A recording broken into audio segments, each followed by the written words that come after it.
الرحمن الرحيم والصلاة والسلام على سيدنا محمد وعلى آله وأصحابه أجمعين۔ میں عزیز محترم مولوی محمود سلمہ صدر جمعیت علماء، مفتی سلمان صاحب، مفتی عفان صاحب اور دوسرے حضرات جمعیت علماء کے خدام کا شکر گزار ہوں کہ انہوں نے ان مبارک شخصیات کو اس زمانے کے اندر ان کی جد و جہد کو نکھارنے کے لیے، نئی نسل کے سامنے پیش کرنے کے لیے اس مجلس کا انعقاد کیا۔ اللہ تعالیٰ اس کو قبول بھی فرمائے، ان کی عمر میں برکت بھی عطا فرمائے اور اس مجلس کو امت کے لیے زیادہ سے زیادہ بہتر اور مفید سے مفید تر فرمائے۔ حضرت مجاہد ملت رحمۃ اللہ علیہ کو میں نے دیکھا، ان کی مساعی جمیلہ کو بھی دیکھا ہے۔ میں ان کی پوری زندگی، جس کو کل سے اس وقت تک پیش کیا گیا ہے، چونکہ مقالات سامنے نہیں آئے، میں نہیں جانتا ہوں کہ کیا صورت ہے، لیکن میں نے جس چیز کو دیکھا ہے یا اپنے بزرگوں سے سنا ہے، جو مولانا کی زندگی کے اندر سنا ہے، میں چند منٹوں میں ان کی ایسی خدمت جس کو میں اس نسل کے لیے، ملک کے لیے، مسلمان کے لیے مفید سے مفید تر سمجھتا ہوں، اور یہ سمجھتا ہوں کہ ان کی یہ کوشش ملک کے سیکولر کردار کے لیے انتہائی بنیادی تھی۔ مولانا ملک کی تقسیم کے بعد پوری جمعیت علماء ایک امتحان کا شکار تھی، اس لیے کہ جمعیت علماء نے اپنوں کی گالیاں سنی، گلوں کے اندر جوتوں کے ہار ڈال دیے گئے، مگر ملک کی تقسیم کو کبھی قبول نہیں کیا۔ مگر قضاء و قدر کا فیصلہ تھا، ملک تقسیم ہو گیا۔ ملک تقسیم ہونے کے بعد جو قتل و غارت گری شروع ہوئی، پنجاب برباد ہو گیا، لٹ گیا، ہریانہ اور یہ جو موجودہ میوات ہے، اس کے اندر سے ایک بہت بڑا طبقہ چھوڑ کر چلا گیا۔ دلی کے اوپر سب سے زیادہ نظر تھی اور یہاں قتل عام ہو رہا تھا۔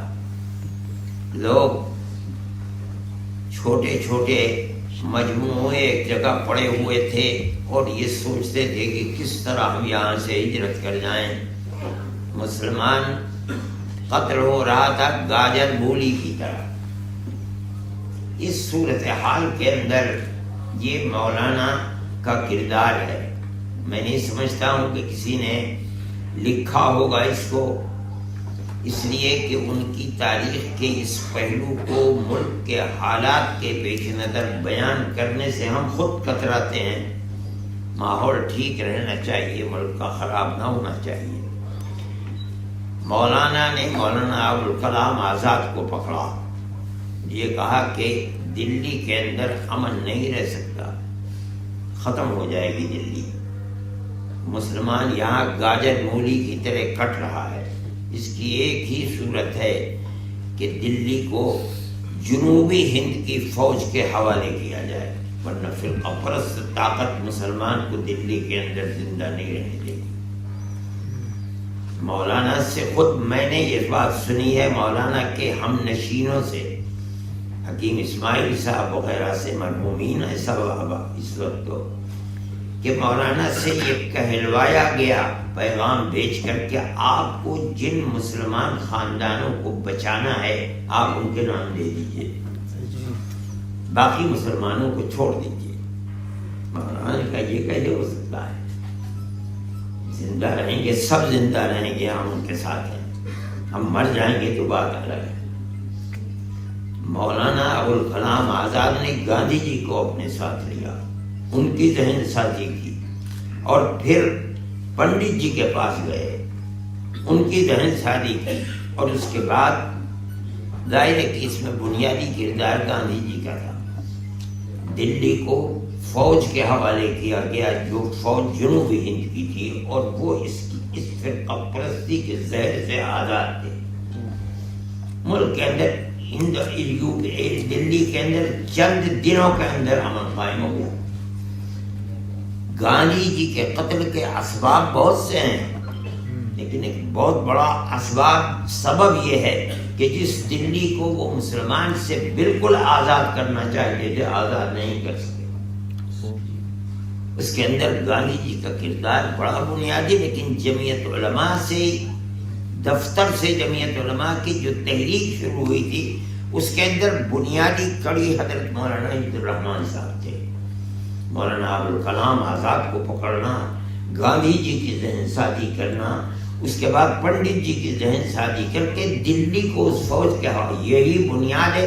سیکولرزم زندہ رہا، آج صحیح ہے، مر رہا ہے، جان نکل رہی ہے اس کی، لیکن بہرحال کہہ تو رہے ہیں کہ ملک سیکولر ملک ہے۔ اپنی زبان سے چاہے عمل سیکولرزم کے خلاف ہو، لیکن زبان سے کہتے تو دنیا میں یہ ہے کہ ہندوستان ایک سیکولر ملک ہے۔ اگر خدا نہ خواستہ وہ صورت اس وقت ہو جاتی اور دلی اجڑ جاتا مسلمانوں سے، تو ملک کا کیا ہوتا نہیں کہا جا سکتا۔ حضرت مولانا کی یہ خدمت میں نہیں جانتا ہوں کسی نے لکھی یا کہ نہیں لکھی، لیکن اس کو بیان نہیں کرتے ہیں لوگ، کچھ تو جانتے ہی نہیں، زمانہ گزر گیا، 75 سال پہلے کی بات ہے، کون جانتا ہے؟ ہم نے سنی ہے تو ہم آج کہہ رہے ہیں، ہم بھی تقریروں کے اندر اس کو بیان نہیں کرتے ہیں۔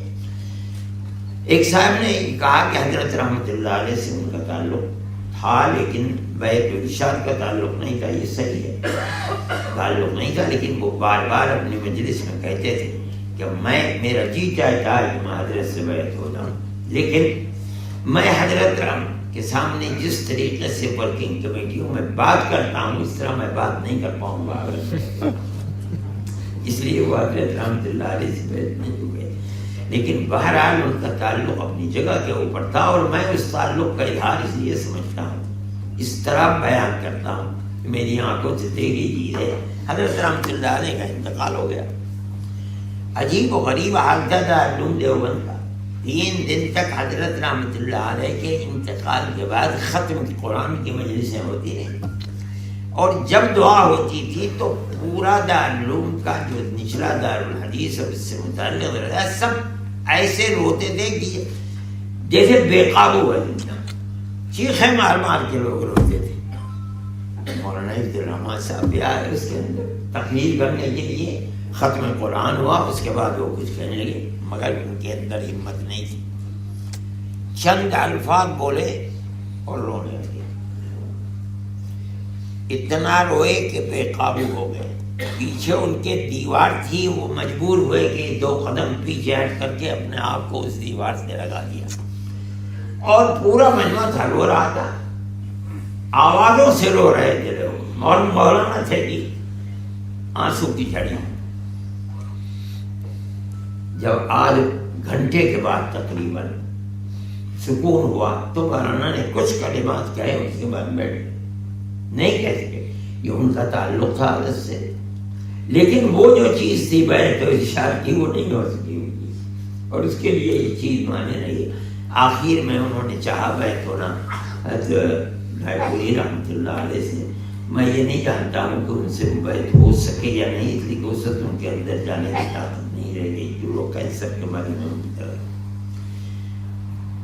میں سمجھتا ہوں کہ حضرت مولانا عبد الرحمن صاحب کی بہت سی خدمات ہیں جو اس امت اور اس قوم اور اس ملک کے لیے خاص طریقے پر سیکولر کردار کے لیے وہ بنیادی پتھر کی حیثیت رکھتی ہیں، لیکن یہ واقعہ جو میں نے کہا ہے یہ بھی ایک بنیادی چیز ہے۔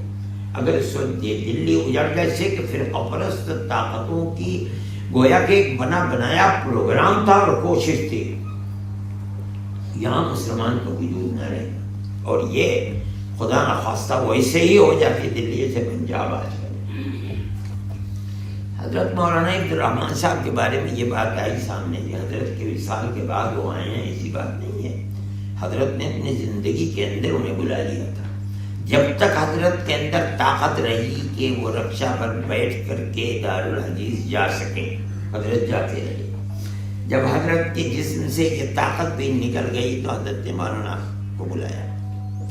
مولانا کو حضرت سن 42 کی جنگ میں جب تشریف لے گئے ہیں، قید میں جب چلے گئے ہیں جیل میں، اس وقت بھی حضرت مولانا کو بلایا تھا، اور مولانا بحیثیت شیخ الحدیث کے اس وقت بھی بیٹھ کر انہوں نے درس دیا۔ مولانا کو مدرسہ شاہی بھیجا تھا، وہاں کے طلب کے اوپر کے ایک مدرس چاہیے، استاد حدیث چاہیے۔ مولانا حبیب الرحمن صاحب جو نائب محتمم اور محتمم بھی بنے دارالعلوم دیوبند کے، انہوں نے یہ کہہ کر بھیجا تھا کہ میں اپنا آدمی دے رہا ہوں تمہیں، جب مجھے ضرورت ہوگی دارالعلوم کے لیے میں دے دوں گا۔ چنانچہ حضرت نے اپنی پوری زندگی مدرسہ شاہی میں گزار دی۔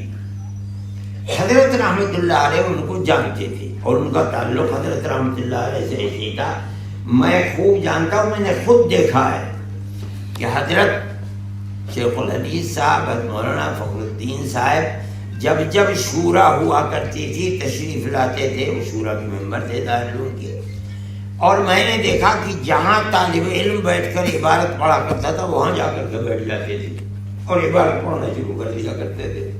پھر اس کے بعد تو یہ بات ہوئی کہ جہاں آ کے بیٹھے سبق میں اور طلبہ نے پرچہ دینا شروع کر دیا کہ حضرت مولانا تشریف لائیں، وہ عبارت پڑھنے کے لیے ان کو موقع دے دیا جائے۔ چنانچہ آتے تھے، اور مولانا تو کمال تھا، ایسا معلوم ہوتا تھا جیسے بخاری حفظ ہے، اور زبان اتنی سستہ تھی، عربی کی بھی اور اردو کی بھی۔ مولانا بیٹھ جاتے تھے اور اس کے بعد عبارت پڑھنا شروع کر دیتے تھے۔ حضرت رحمت اللہ علیہ کو جہاں عام طریقے کے اوپر آخر سال میں جب بخاری ہوا، مجلس شورا ہوا کرتی تھی، تو اس وقت تو روایتاً بخاری پڑھائی جاتی، حضرت مولانا بیٹھ کر کے پڑھتے رہتے تھے۔ حضرت کو جہاں بولنا ہوتا تھا وہاں بول دیتے تھے۔ حضرت رحمت اللہ علیہ کا تعلق ان سے تھا۔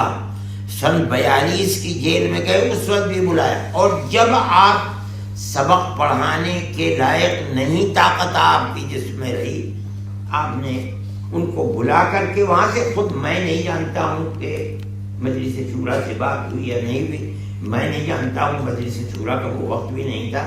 حضرت نے ان کو بلایا اور بلا کر کے اگر بات ہوئی ہوگی حضرت محتمم صاحب قاری تجر صاحب سے ہی ہوگی اور کوئی چیزیں نہیں تھی، بیٹھا دیا وہاں پر۔ چنانچہ حضرت نے سبق پڑھانا شروع کر دیا۔ یہ حضرت کے اس تعلقات، جس وقت حضرت بستر علالت پر تھے، میں نے ایک خط حضرت کے پاس میرے چچا کا آیا، حضرت نے مجھ سے فرمایا کہ اس کا جواب یہ لکھ دو، یہ لکھ دو، یہ لکھ دو۔ میں وہیں برابر میں بیٹھا ہوا تھا، درمیان میں ایک دیوار تھی۔ حضرت مولانا جا رہے تھے دیوبند مراد آباد، مولانا فخر الدین صاحب رحمۃ اللہ علیہ، صبح کو اجازت چاہیے، میں ملنا چاہتا ہوں۔ تو مجھے یہ یاد نہیں کہ میں نے ہی لا کر کے بیٹھا رہا وہاں پردہ کرا کے یا کسی اور نے، چنانچہ لا کر کے بیٹھ گیا۔ میں جا کر کے خط لکھنے لگا۔ تھوڑی دیر میں نے دیکھا کہ بات کرتے کرتے حضرت رحمۃ اللہ علیہ ہچکیاں لگ گئی ہوتے ہوتے۔ میں نے تو کبھی کسی کے سامنے حضرت کو اس طرح روتے ہوئے دیکھا نہیں نا۔ میں ایک دم اٹھ کے وہاں سامنے آیا تو مولانا فخر الدین صاحب سر جھکائے بیٹھے ہوئے، اور حضرت رحمۃ اللہ علیہ، اور بار بار یہ کہہ رہے ہیں کہ مولانا میں سنتوں پر عمل نہیں کر پاتا۔ یعنی اس موت کے وقت میں جو چیز حضرت کو کھائی جا رہی تھی وہ کسی کے سنتوں پر عمل نہیں ہو رہا، اور مولانا فخر الدین صاحب نے کچھ سر جھکائے بیٹھے ہوئے تھے۔ تھوڑی دیر میں جب دونوں کو سکون ہوا، تب اس کے بعد اٹھے اور حضرت اجازت لے کر کے باہر آئے اور سیدھے اسٹیشن چلے گئے۔ حضرت ابھی مراد آباد گھر نہیں پہنچے یقیناً، اس لیے کہ وہ پیسنجر گاڑی تھی، پہلے سہارنپور جاتی پھر وہاں سے وہ جاتے ہیں۔ راستے میں حضرت کا تو زہر کے بعد، زہر سے پہلے حضرت جو کھانا کھا کے آرام کرنے کے لیے اٹھے، تو جب اٹھانے گئی والدہ تو حضرت کا انتقال ہو چکا تھا۔ مطلب یہ ہے کہ تعلقات تھے اور حضرت مولانا کو بیٹھا ہوا۔ ہم لوگ یہ جانتے ہیں، حضرت شاہ، میں نے یہ بات ان کے نانا سے سنی ہے، وہ حضرت شاہ صاحب کے شاگرد تھے مولانا حمید الدین صاحب. حضرت شاہ صاحب رحمۃ اللہ علیہ کے شاگردوں میں 3 آدمی تھے، مولانا یوسف بن نوری، حضرت مولانا فخر الدین صاحب، مولانا بدر عالم صاحب، جو فیض الباری کو جمع کرنے والے ہیں ہماری. ان تینوں کے اندر یہ تو سب کے نزدیک متفقہ فیصلہ تھا کہ تیسرے درجے کے شاگرد مولانا بدر عالم ہیں، لیکن پہلے نمبر کے شاگرد جو مرتبہ ہے وہ مولانا بن نوری کا ہے یا مولانا فخر الدین صاحب کا ہے. کچھ شاگرد یہ سمجھتے ہیں کہ مولانا بن نوری اول نمبر ہے، مولانا فخر الدین صاحب دوسرے نمبر پر ہے. کچھ یہ ہم تو یہ سمجھتے ہیں کہ مولانا فخر الدین صاحب یہ اول نمبر پر ہے. ان کی زبان عربی، عبارت کا پڑھنا، دوسرے تمام علوم و فنون کے اندر مولانا کی مہارت، اور علم حدیث کے سلسلے میں تو عجیب و غریب چیز تھی. اور مولانا کا قوت حافظہ، میں نہیں جانتا ہوں کہ یہ چیز سامنے آئی، میں نے خود حضرت مولانا سے سنا ہے سبق کے اندر.